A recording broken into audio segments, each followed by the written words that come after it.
Okay. Hello again. Today we're talking with Michael Ventura about Cutter's Way and Chilly Scenes of Winter. Um, the years on these two films are both strange because I think Chilly Scenes of Winter was filmed in '76, but there was a bunch of producer quagmire and different obstacles in getting it released, and I don't think it was actually released until 1981. I didn't check my notes just before we started today, but they were both released by United Artists, and they were both seen as kind of losers by the producers and the studio owners at the time, um, and the they didn't put very much money behind each movie, but the when they did do a limited release of each movie, the critics liked it a lot.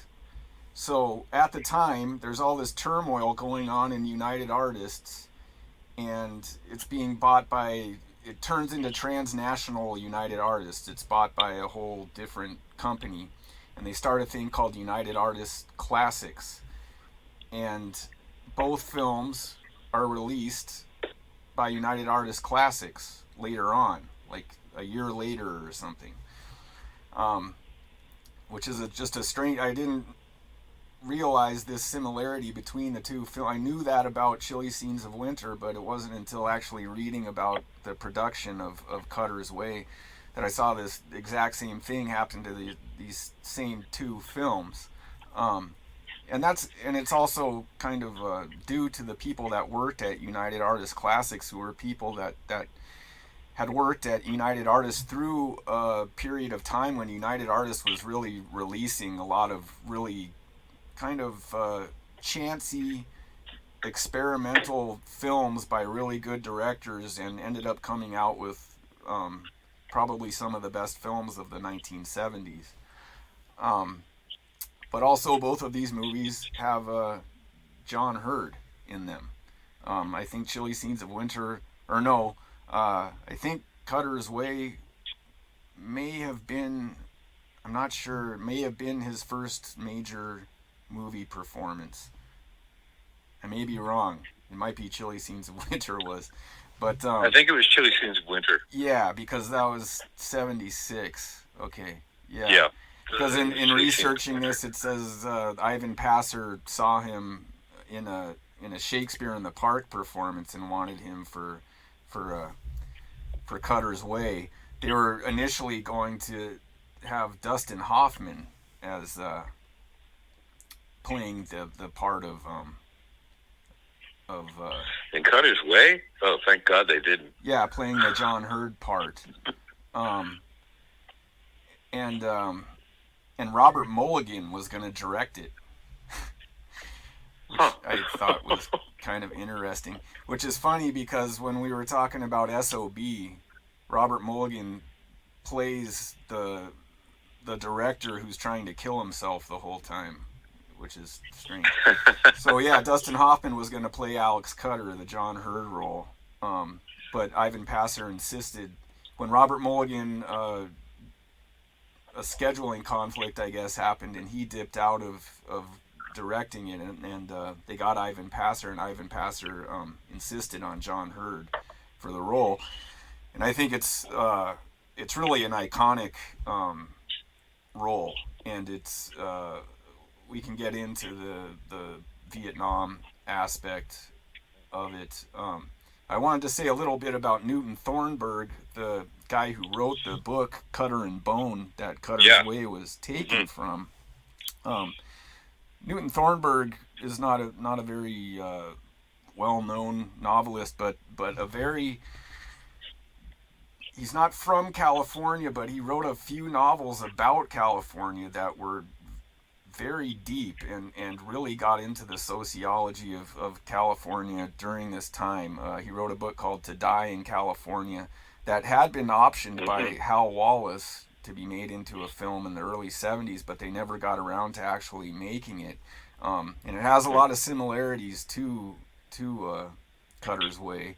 I think it takes place in Santa Barbara too, and but and then he wrote Cutter and Bone, which we're gonna talk about now. But yeah, not a very well known novelist, but one of my favorite novelists. Those two novels, Cutter and Bone and To Die in California, really show aspects of California that aren't often shown.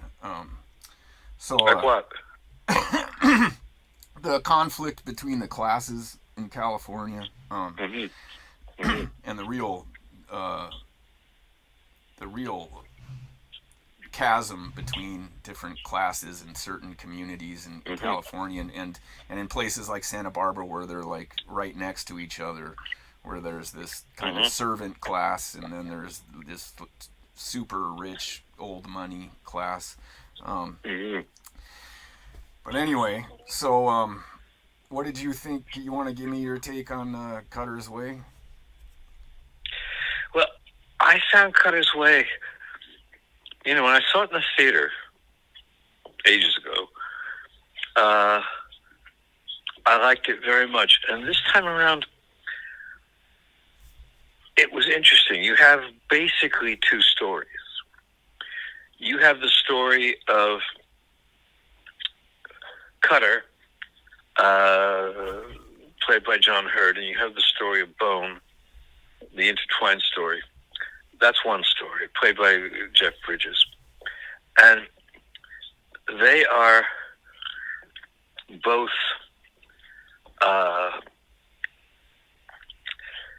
lost young men.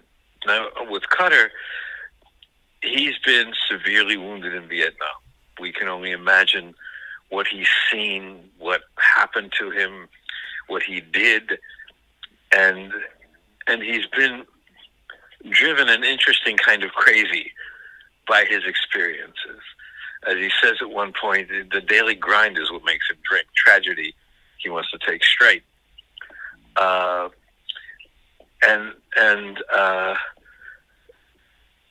And I found that he embodied that vision, the daily grind, what people settle for, what he settled for, what his friends settled for,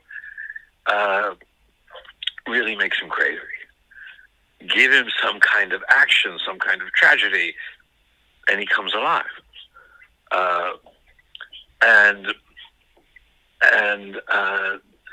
So you have Cutter. You have Bone. His background is, unless I'm getting it wrong, his background is unexplained. He seems educated to a point. I mean, he's articulate. He's poised. And yet, in the very first scene with Nina Van Plant, he degrades himself. He's a prostitute, and the way in that first scene, he and she accept the despair of each other, and their contempt of themselves expresses contempt of each other. You can't call it a love scene. You can't even call it a sex scene. It's this exchange of two people at a dead end, one middle-aged and one young. And so he's kind of an unexplained character in all this. It all hinges around him. He witnesses the murder. Or the murderer disposing of the body. But even right to the end, the British have an insult. They say, "What's the point of you?" You wonder, what's the point of him? And so, in the middle of that, you have this woman played by Eliza Eichhorn, and I don't know if I'm pronouncing her name right, but I also don't know what happened to this marvelous actress. I looked it up. and the record of her kind of peters out. And one of the things these movies have in common is two marvelous actresses who kind of disappear after they make these films.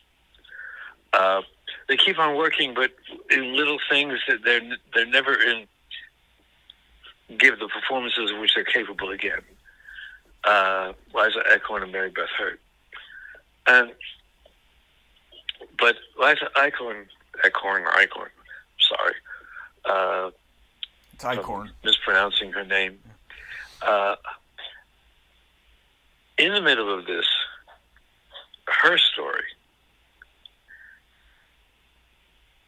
she's an alcoholic. That's a word that's not pronounced in this film, but all three are alcoholics. And she's with Cutter. And she doesn't really, and she's attracted to Bone. And she doesn't really, her name is Mo in the film, and she doesn't really know why. We don't know the source of her despair. But she has this incredible scene with Bone, Jeff Bridges, that goes on for a while, and it's the centerpiece of the film, really, where she tries to face herself and face him. In a funny way, it has nothing to do with the movie. It's its own centerpiece. It's like a Tennessee Williams one act in the middle of an Ivan Passer movie. And she says to him that sometimes she'll wake in the night and go stare at herself in the mirror just so she can believe that she exists. We don't know the reason for this despair. We don't know how she got there. Nothing is told about her. But she's there. And in a sense, she's more alive than Cutter or Bone because they have to keep pretending to be about something. And she doesn't pretend at all. She just drinks. And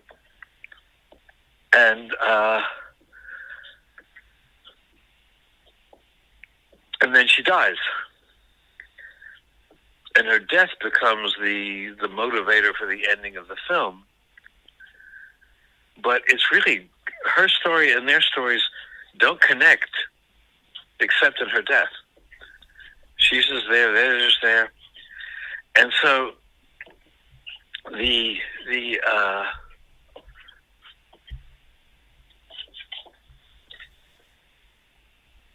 good guys win in a sense. The bad guy dies.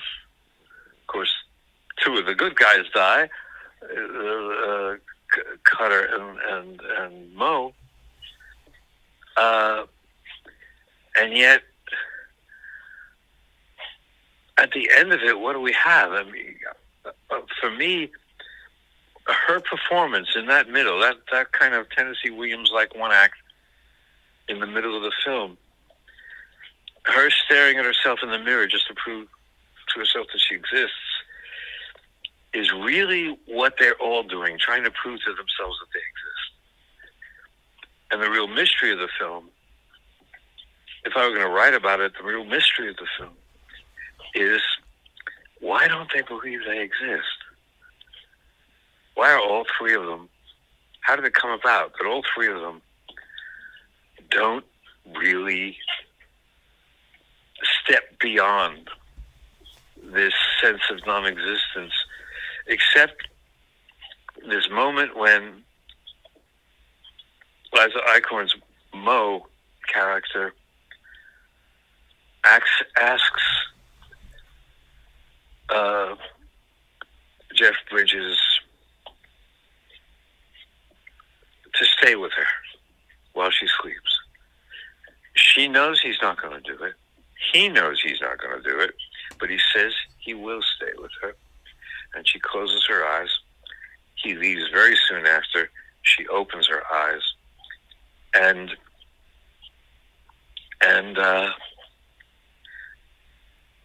that moved me very much. The fate of Cutter and Bone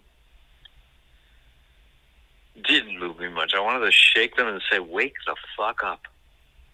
I'm not supposed to say that on the air, but anyway, uh, and and uh, and so what I took from it was her characterization of that woman,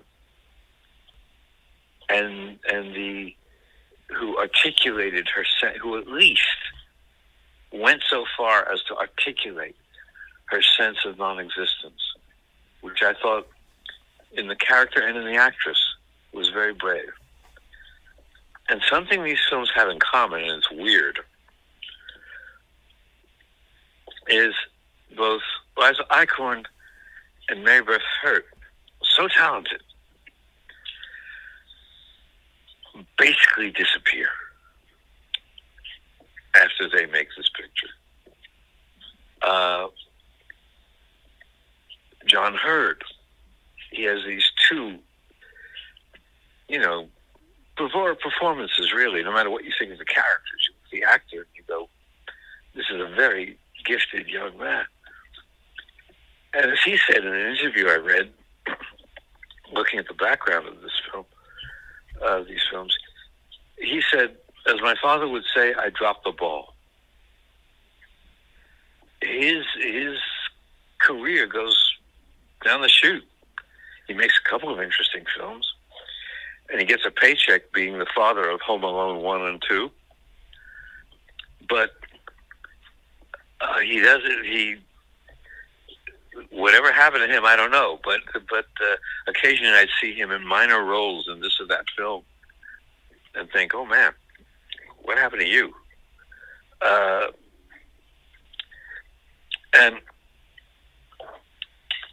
And the other thing is that, and this is all striking me at once, and I don't know how coherent I'm being or not being, but Mary Beth Hurt, according to the information available, is in a memory facility. Joan Micklin Silver, who was one of the the only female director you can speak about at her time, because it was so hard for females to get into film as directors at the time. She made Hester Street and Delancey something.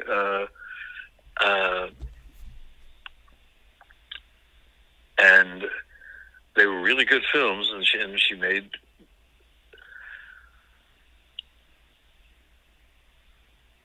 I'm sorry, I'm blanking on the time. Chilly Scenes of Winter, and very little after that, and died of dementia not so long ago.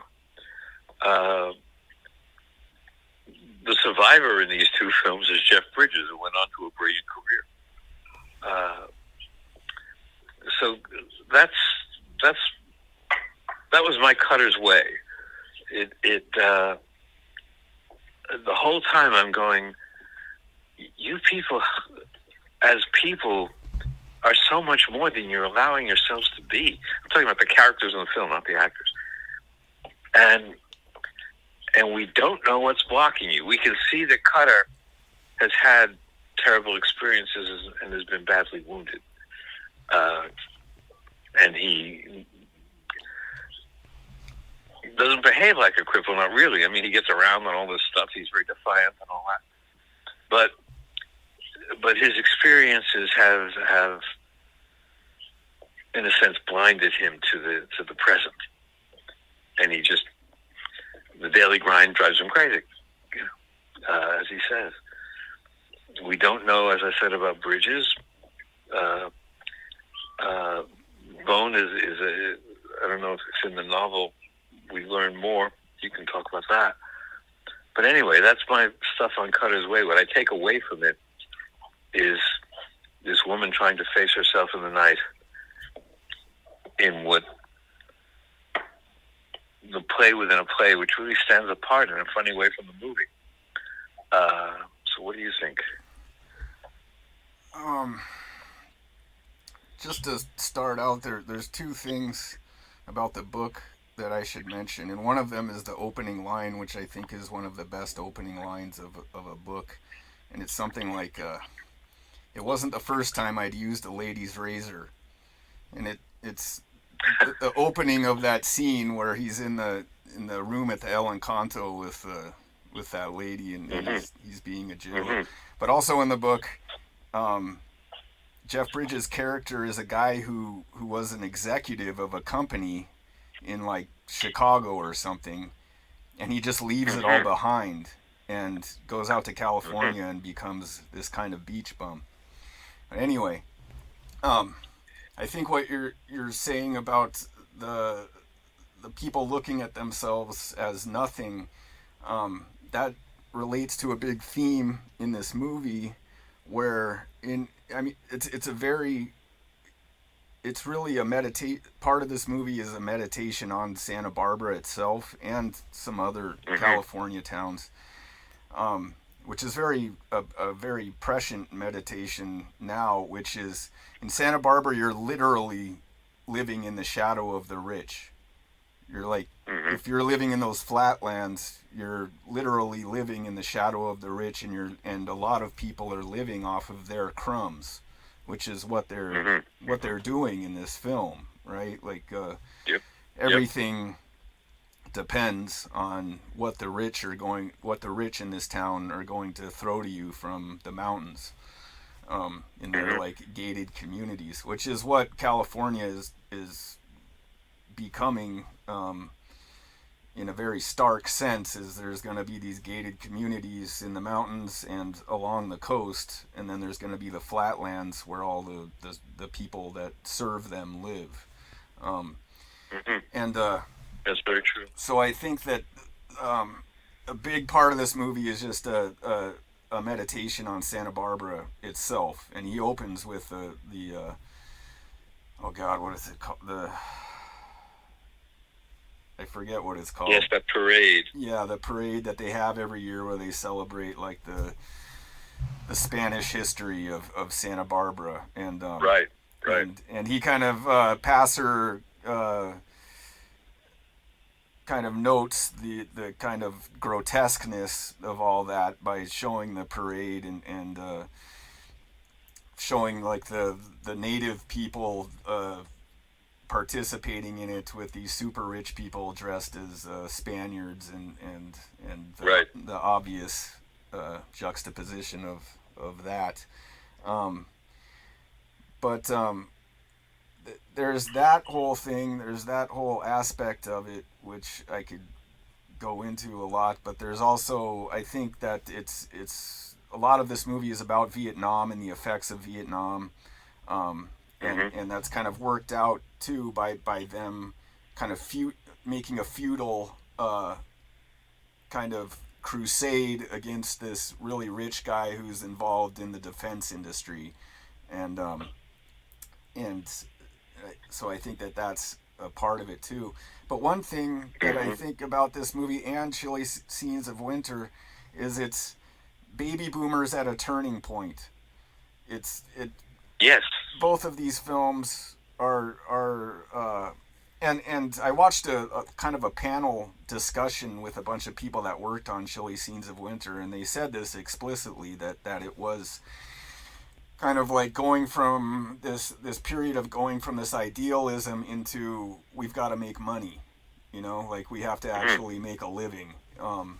And so Hmm. I think that when you look at Cutter's Way, you're looking at a group of people, and when you look at the book depiction of Bone, and him being an executive and then coming out to California and just giving all that up and giving his family up and everything, and then you look at at Cutter and just being mangled by Vietnam, and Hmm. just kind of in a roundabout way the culture of America, um, that they're both kind of like casualties of of Yes. this past 10 years of American history, and they're not Hmm. really, uh, maybe Bone is gonna could like kind of peel out from that, but he doesn't end up really peeling out from that, and he's kind of given up himself and just kind of given up hope, Hmm.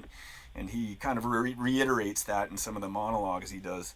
Um, Cutter is just a casualty. Like there's really no coming back from the depths he's sunk to, that he didn't really have to sink to, but you can't really blame him, because it's not just Vietnam, it's also how he's been treated by the super rich in the town that he lives in.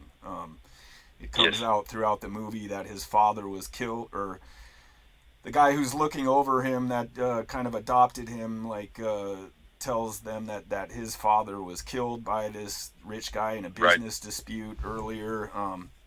So um, these are, in Cutter's case, he really didn't have a chance from like the time he was born.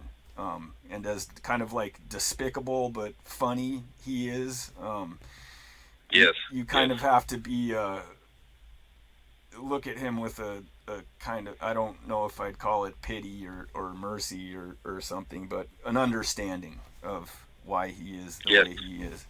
Um, and And mercy's a good word. yeah, Looking at it, yeah, yeah, you got this way, and really, it really wasn't your fault, yeah, yeah. kind of thing. But yeah, I think that those are two definite themes in the movie of just that late 70s, early 80s was really a kind of time when baby boomers had to make a choice about what their real ideals were, and if they were going to stick with those ideals, whether you want to, I don't know what you'd want to call them. I don't like to call them countercultural, or I don't know if there's a, you know, are they going to stick with having ideals, basically, or Exactly. you know, Exactly. and it's really funny because the whole story of the production of these movies, and how the studios react to these films, the similarities between that, really kind of that plays out in how the films are released, right? Because you've got these kind of like cutthroat Yes. studio guys that,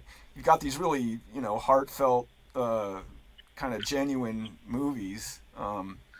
And Ivan Passer should be given some credit, I think, for that. It's really a uniquely directed film with a real feel to it.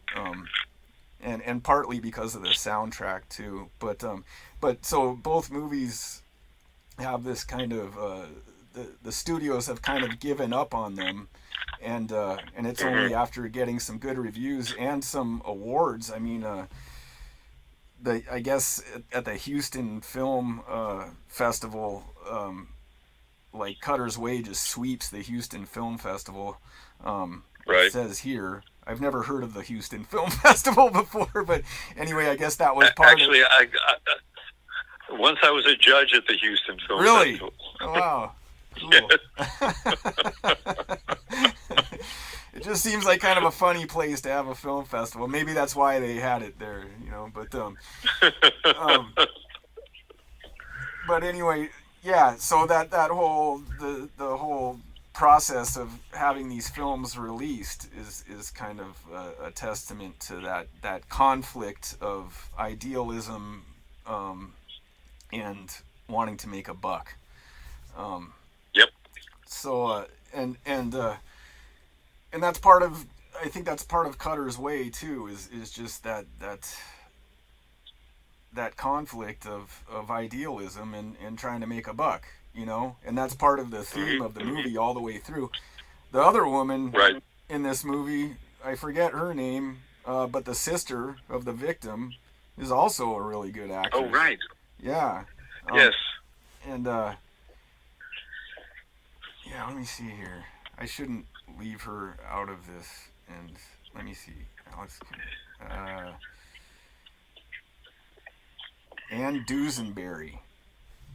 I've seen her in other Mm-hmm. stuff, but I can't remember what. Um, but she's also very good. But anyway, the whole thing of, with them arguing about should they do this blackmail scheme, and is it really moral for the sister to be doing this blackmail scheme instead of actually like prosecuting this rich guy, and their whole conflict over that is kind of goes along with that theme of discarded idealism, and and that's also, in some of Cutter's monologues, I think that's also a theme where he gets into Vietnam, and some of the idealism that got guys into Vietnam. I was surprised to learn a couple of months ago that there was so many guys who enlisted for Vietnam versus versus being drafted. It was some like really high percentage of guys that actually enlisted to go to Vietnam. So that was a real thing. I think the impression that most people get now is like, everyone was forced to go to Vietnam, but no, there was some, it was like 75% of the guys like actually enlisted to go to Vietnam. But yeah, so I want to say more about his depiction of Santa Barbara, specifically, in that, I mean, this was filmed on streets that were maybe a block away from where I've lived. The bar scene, Yep. The bar scene with Cutter was filmed at like my local bar, like the bar me and all my friends would go to.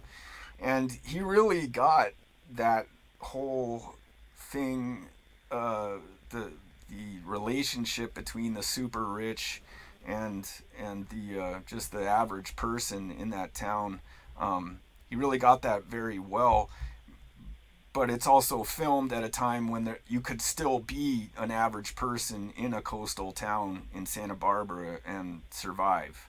So there's still kind of a laid back feel and to that's it. not true. That's not true anymore. Right, and there's still, what he's depicting is the old money, the kind of waspy money, which doesn't really exist anymore there either. It's like movie stars and nouveau riche, I guess you would call it. That old money is still there, like in the kind of recesses of Santa Barbara, but it's disappearing very quickly. And as much as people might put down that old money, and there's definitely some abusive aspects of it, I think that they would probably take that old money over these new guys. At least I would. I think they kind of they move out there expecting Baywatch, and they find a bunch of locals or people that are native, that were born there. And they really feel a resentment against those people, whereas the old money, there was kind of a relationship there between the locals and the old money, because they had both been there for a long time, and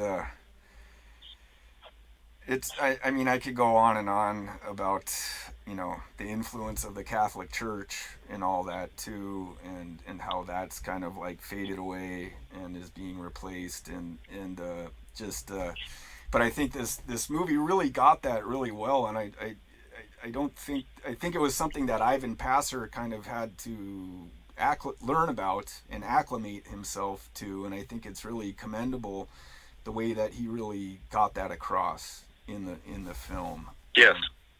Yes. And I think that's explicitly part of what he wanted to make the film about, and him opening the film with that parade sequence kind of tells that, or shows that. Yeah. So that's my cursory take on Cutter's Way. Did you have anything else you wanted to say about it before we moved on? No, I think the context you have for it are really good. I went kind of deep into the mirror with that one, but you have a much wider screen, and I don't want to take up too much more of our time, but with it But as it happens, Jasmine and I, a friend of Jasmine's daughter was getting married to a very, very rich man in Santa Barbara, a very rich son in Santa Barbara. And this incredibly up in the hills, huge estate, incredible amount of money, and everybody, people I overheard as I'm feeling totally out of place there, just kind of wanting to burn the place down. And yet there I am, so I'm just, going through the motions, and people are talking about the Picasso in the kitchen, which I thought was an odd place to keep the Picasso. And I was not going to go out of my way to go to the Picasso in the kitchen. I was just too proud or stubborn or whatever to do that. But Jazz and I happened to find ourselves in the kitchen for some kind of reason. I don't know what we're doing. And there was the Picasso. The Picasso was about a little smaller than your average sheet of paper. Yeah. And it had a few lines on it and the signature of Picasso. Yep. And you can imagine Picasso going, I want to make $100,000. I think I'll just put a little squiggle here and sign my name, and there it goes. Yep. And that was the Picasso in the kitchen. Yeah. That a bunch of people were buzzing about. And I thought, well, that says it all here. But it actually hadn't said it all, because the next day, the morning, we're at a restaurant having breakfast, and some people come in, some young people from the wedding party, and they're talking about how the groom was batting on the piñata and couldn't break the piñata with a bat. This was after, people like me had left. And got so angry at the piñata that he hit it with his fist. He tore open his fist, and the blood spattered all over his bride's wedding gown. Yeah, wow. That's classic. Yeah. And I thought, well, that's a Santa Barbara story. Oh yeah. Yeah, we have a word for that. We call it the Chumash revenge. For instances like that. That's the Chumash revenge. And actually, I'm glad I brought it up because it fits completely into Cutter's way. Yeah.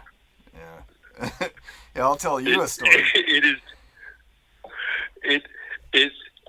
That's what Cutter's way is all about. Yeah. Yeah, I used sociologically, if you like. I used to I had a bunch of jobs where I would go up into the mountains into Montecito and work at these different mansions. I worked at Steve Martin's mansion, like doing painting and different construction stuff. And I could just rattle off a bunch of names, but anyway, so we go to this one place, and it's probably one of the most prominent mansions in Santa Barbara. Like, you can see it from downtown, and it's just overlooking the whole town, and it's kind of ostentatious. And so we're doing the lighting for a party at this place, and so we're bringing up all these poles for the lights and everything, and we pull in there, and we're going up the driveway, and the first thing I see is this woman having brunch with a bunch of sheriffs. The Santa Barbara sheriffs are all having brunch with her. So we get all our stuff together, and we walk in, and like you said, it could have even been the same place. But anyway, this place is plastered with priceless art.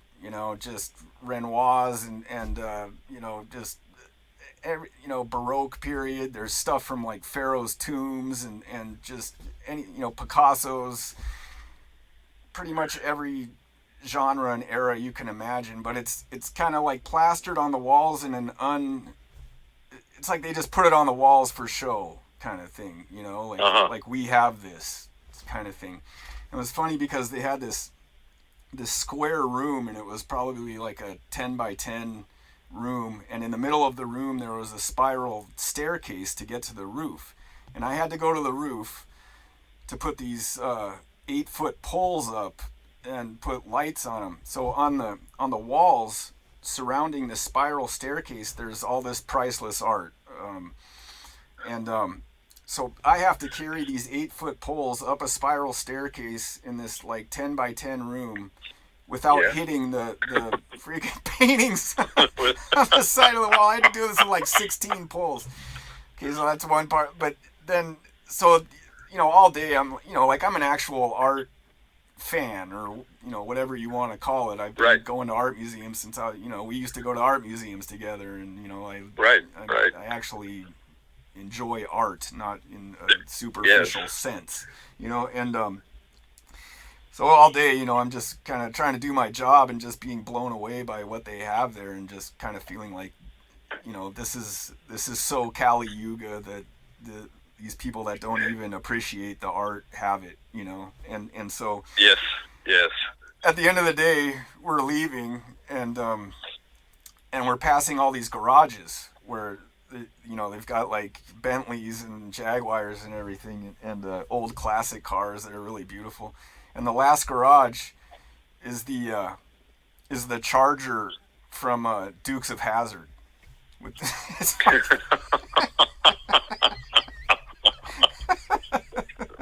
That was like the perfect little cherry on top for the whole experience. That yes, we have the actual car from the Dukes of Hazzard. Yeah, that's my favorite Montecito story.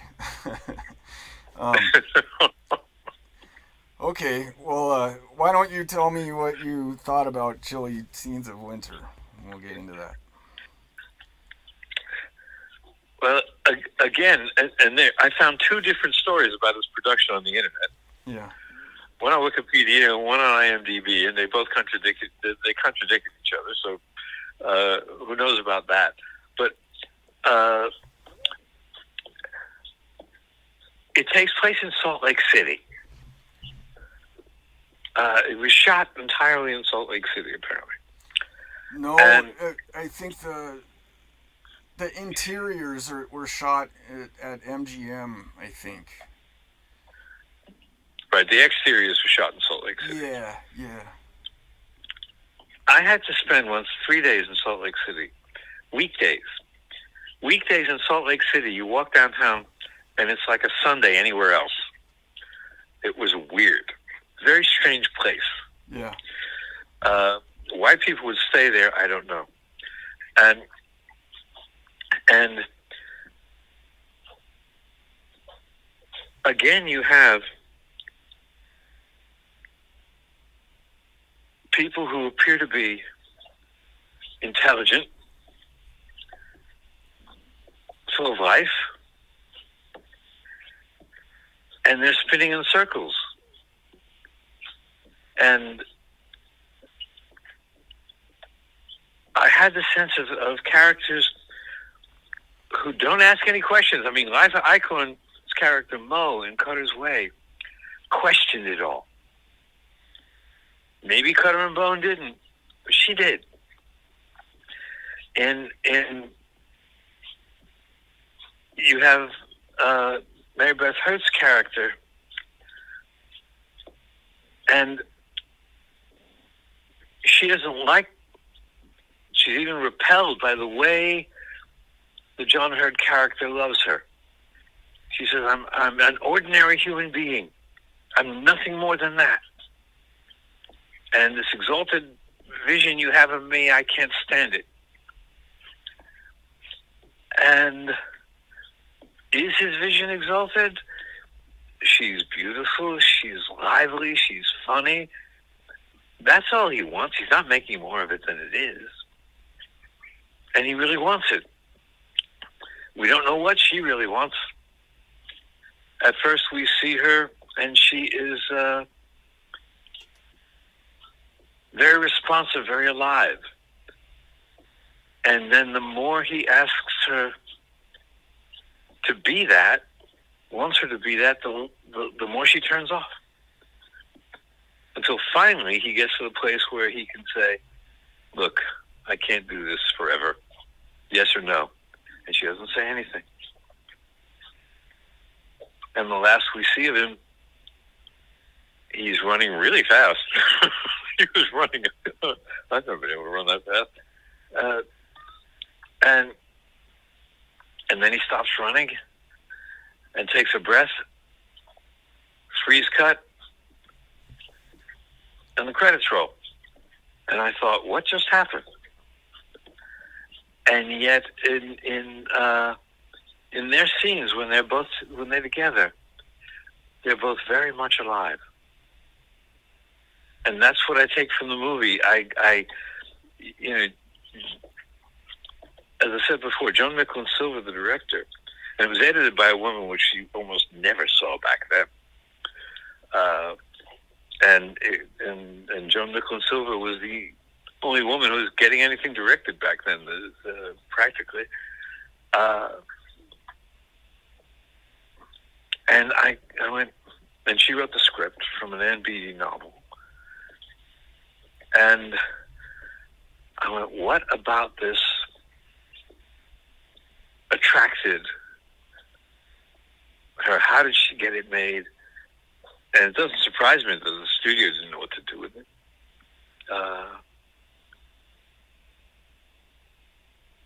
So that's what I took from it. I love the performances, and at first you think you're watching a Hollywood kind of movie, kind of a Breakfast at Tiffany's kind of thing, done with baby boomers and in late 1970s style. And then it turns around, and nobody gets what they want, and except for John Hurd, nobody knows what they want. So that was my take.